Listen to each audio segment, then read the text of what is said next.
Bonjour Gauthier. Bonjour. Vous êtes le président fondateur de l'association Jéricho 44. Tout à fait. Et vous tenez actuellement un camp militaire américain. On serait en quelle année là?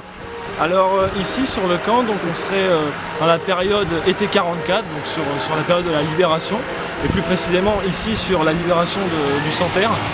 Et pour cet événement, donc pour ce week-end, l'association Jéricho 44 avons décidé de représenter la deuxième Armored Division, donc c'est une division blindée, donc qui est passée ici et qui a libéré le village de Danesco.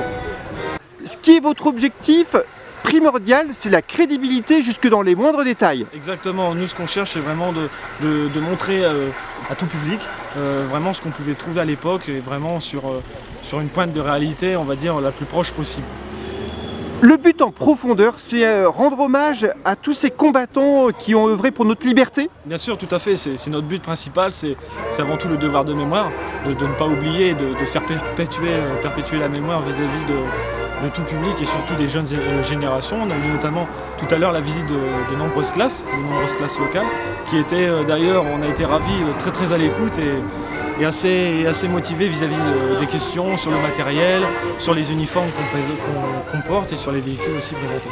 La musique que l'on écoute, c'est du jazz et c'est la musique qu'écoutaient les soldats à l'époque. Exactement, le jazz, oui, tout à fait. C'est un petit peu la musique qu'ils ont amenée à la libération, notamment avec d'autres choses assez iconiques comme le Coca-Cola ou le chewing-gum. Voilà, les Américains sont arrivés en France avec le Coca, le jazz et aussi les Jeeps. Voilà, la Jeep, ça a été le véhicule de la libération et encore aujourd'hui, c'est vraiment le véhicule qui marque le public.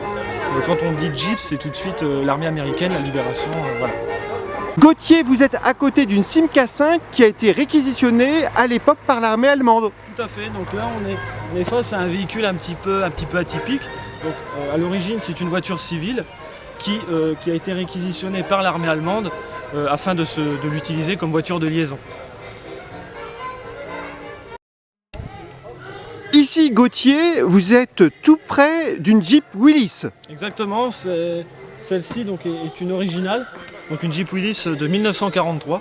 Donc on a la chance ici d'avoir un modèle authentique qui a pu, on ne sait pas, on ne peut pas connaître vraiment l'historique parfait du véhicule, et qui a peut-être participé à la libération du Santerre ou du débarquement de Normandie, on ne peut pas savoir vraiment, mais on est devant vraiment une pièce historique.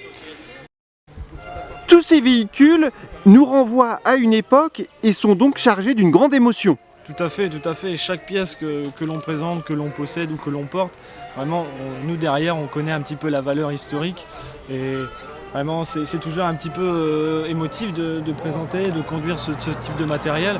Et surtout vis-à-vis du public également, ça les touche également.